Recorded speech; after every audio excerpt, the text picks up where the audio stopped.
PowerPoint up. So for this for loop, for num in range, num is short for number. Now I noticed in your homework, some of you guys are doing x, y, z, and then it's x times y times 1.5 times 12.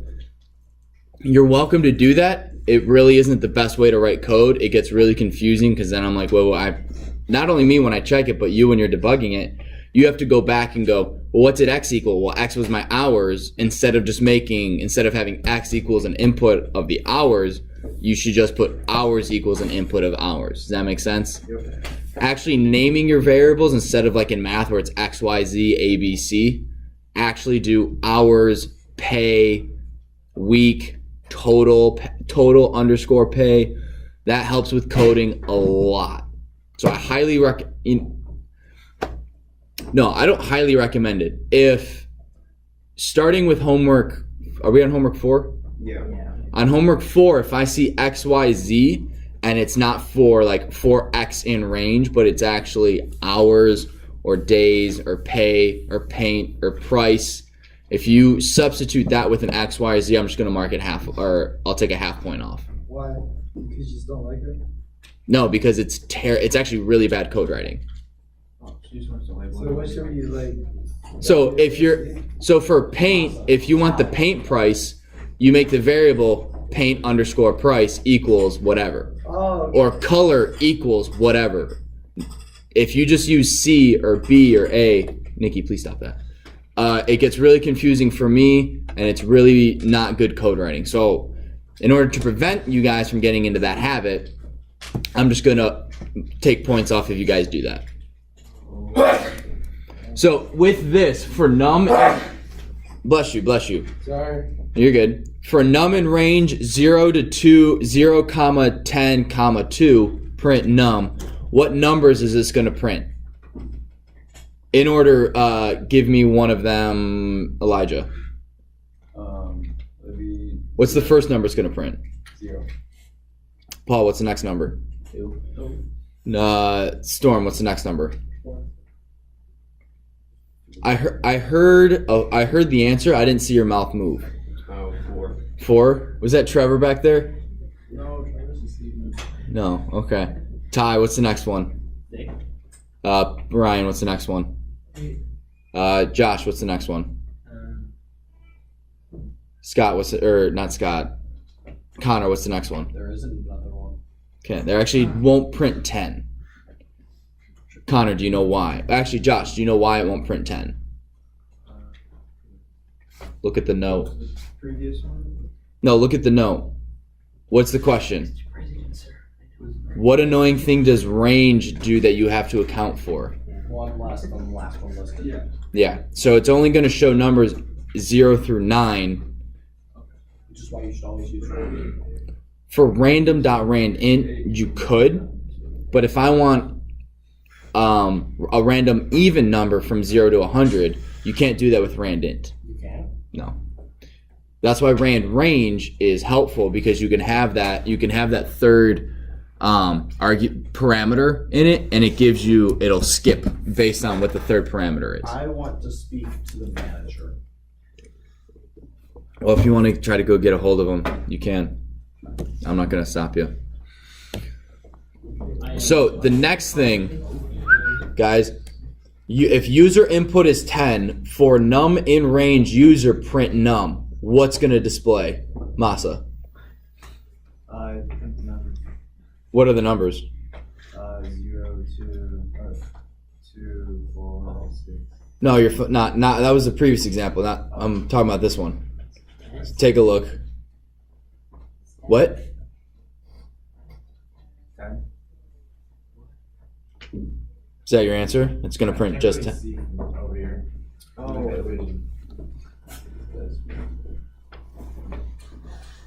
How's that?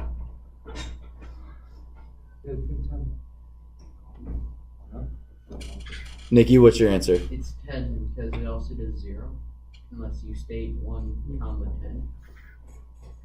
It's going to print numbers from 0 to 9. Oh, yeah. Because user input, you can put, oh, I'm sorry, this is supposed to be, user. That makes more sense. Sorry. I was very confused by that still too. Towel. I'll accept that because that's a typo on my error.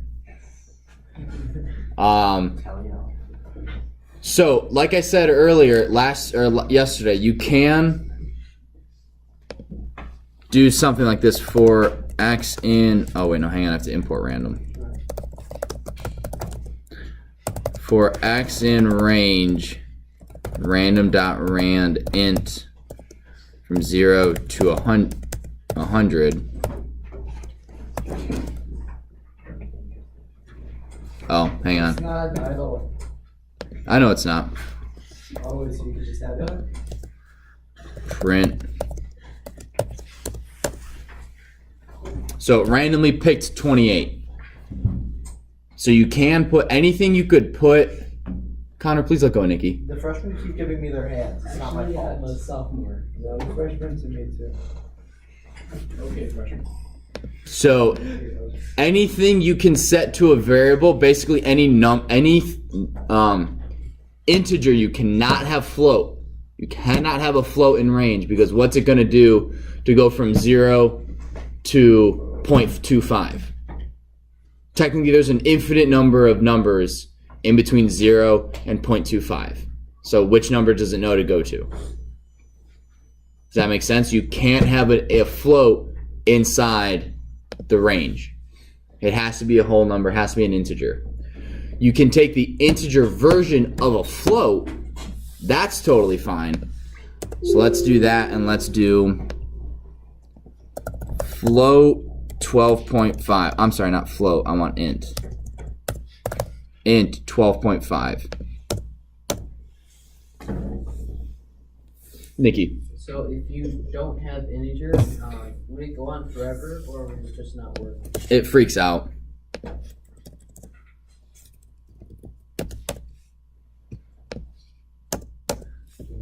Float cannot be interpreted as an integer. Basically saying it's not an integer and we can't do that with range. You tracking, Trevor? Yeah. Okay.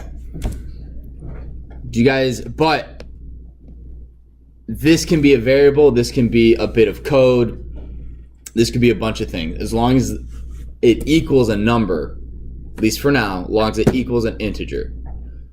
Following, everyone get that? Okay. So now what we're going to do is we're going to do something called a nested loop, which is where one loop is inside of another loop. Whoa. Yeah.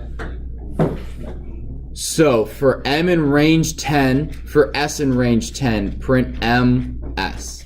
And I'll type that out. Say what? I can't see it all. Really blind. For n in range, what was it? 10. For s in range 10.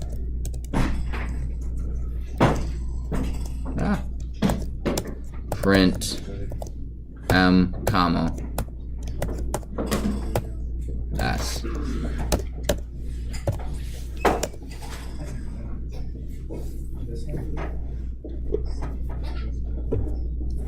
So do you guys see what it did?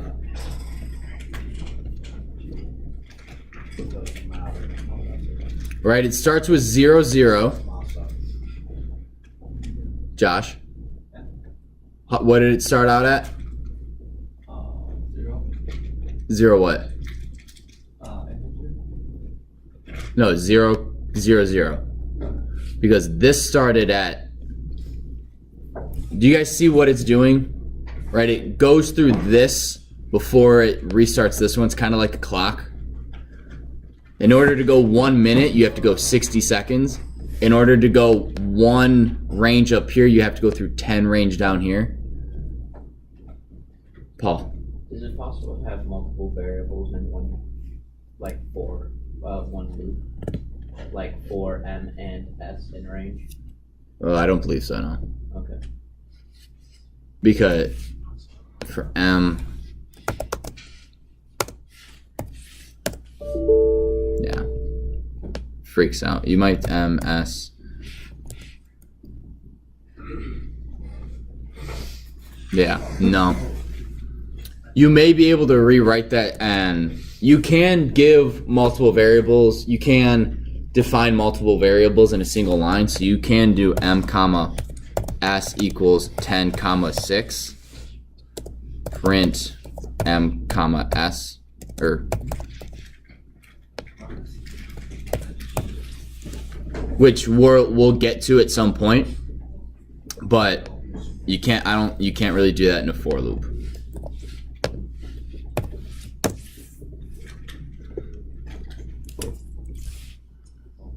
Do you guys understand that? Yeah. What would something like this be useful for? Clocks, digital clocks. Because in order to get, clocks is a big one. Or let's say one of your assignments, you actually have a code. You need to calculate the average of a class, a test. And so it asks, how many students are there? 12. How many quizzes have there been? 2. And then it loops through for every student. It loops through, and for each student, you have to give it 2 grades. So I'd go, all right, Nick, we're going to start. What did Nick get on his 2 quizzes? So I got 50% and 100%. So his average is 75. Next student, Ryan. What did he get on his first set? Well, he got a 75 and a 75, so his average is 75. Ty, what'd you get? 100 and a 90. All right, well, his average is 95. Josh, what did he get? Well, he got a 99 and a 97, so his average is a 98, and it prints those. But each time it's asking for the same information for each student, so there's 2 loops it's doing. For each student, there's a loop, and then there's a loop for all of the students. That's what this is. You have a loop for basically seconds, and then you have a loop for minutes. Nikki. Now, this is kind of unrelated, but is there a way that you can change the speed which it goes to each line? Kind of. You can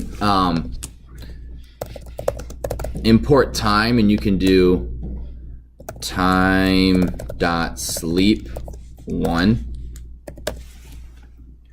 and it will, per second, it'll pause the program for a second, and that's how you can do that.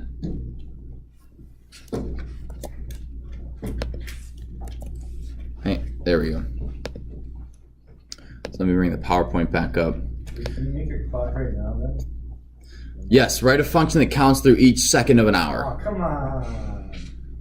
Come on. So using nested loops, write some code, write a function, right? So make sure that this is a function.